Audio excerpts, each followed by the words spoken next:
죽음의 외주와 맞서온 시대 흐름 역행한 사법부. 김성진 기자.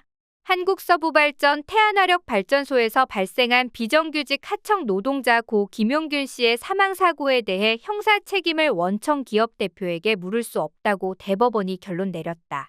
이번 판결은 거대한 자본의 대항의 위험의 외주화, 죽음의 외주화에 맞서온 시대의 흐름을 역행한 사법부 실패로 기록될 전망이다. 역설적으로 우리 사회의 중대재해처벌법의 확대 시행이 필요하다는 점을 다시금 보여준 사건으로 평가된다. 대법원 2부는 7일 오전 산업안전보건법 위반, 업무상과실치사 혐의로 기소된 김병숙 전 한국서부발전 사장에게 무죄를 선고한 원심 판결을 확정했다. 대법원은 원심 판결의 업무상 주의 의무 위반, 산업안전보건법 위반죄에서의 안전조치 의무 위반, 인과관계에 관한 법리 등을 오해한 잘못이 없다고 밝혔다. 태안화력발전소에서 근무하던 한국발전기술 소속 비정규직 노동자였던 김용균 씨는 지난 2018년 12월 11일 오전 3시 20분쯤 태안군 원북면에 있는 태안화력 90호기에서 숨진 채 발견됐다. 그는 전날인 12월 10일 오후 10시 41분부터 오후 11시 사이 컨베이어 벨트 등을 점검하고 석탄 처리 작업 등을 하는 과정에서 컨베이어 벨트 끼임 사고를 당했다.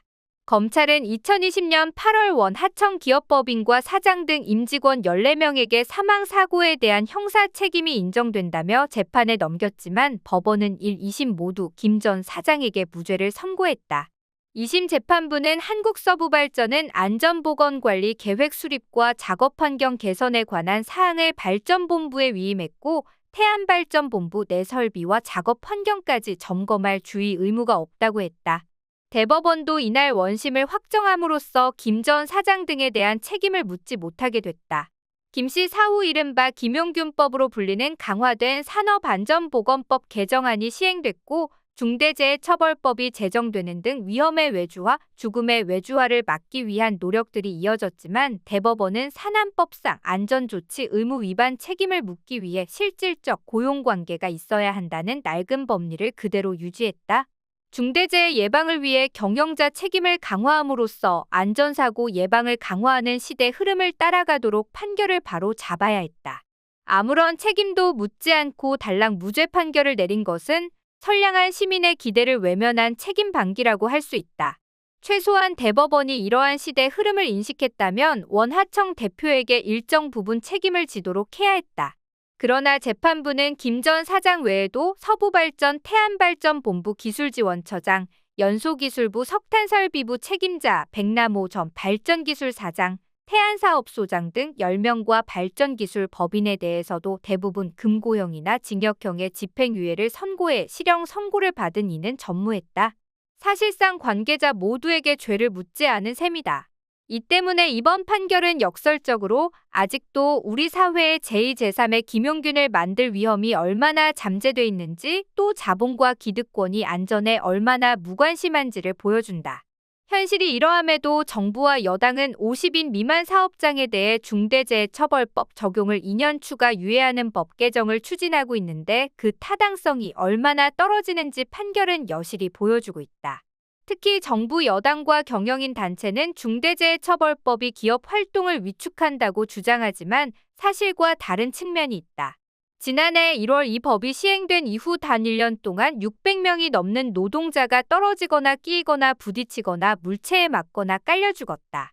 그러나 중대재해처벌법으로 기소된 사건은 28건에 불과하며 1심 법원 판단이 내려진 11건 중 1건을 제외하고 모두 집행유예를 선고받았다.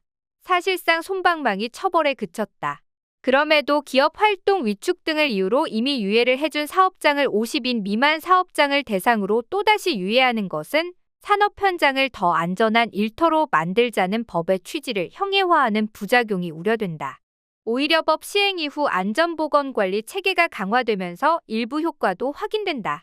법 시행 기간이 아직 짧고 전반적인 경기 여건 등도 고려해야 하므로 단정할 수 없지만 고용부가 조사한 2023년 9월 말 재해조사 대상 사망사고 발생 연황에 따르면 올해 3분기 누적 사고 사망자는 459명으로 지난해 같은 기간 519명보다 무려 19%가 줄었다. 2명 이상 사망하는 대형사고 발생은 지난해 같은 기간과 비교해 감소했다. 통계를 조금 더 세부적으로 들여다보면 중대재해처벌법 확대 시행 필요성은 더욱 명확해진다. 같은 통계에 따르면 올해 3분기까지 전체 사고 사망자의 58.2%가 정부 여당이 법 시행 유예를 주장하는 50인 미만 사업장에서 발생하는 것으로 드러났다. 소형 사업장의 안전 사각지대가 더 크다는 의미로 해석된다.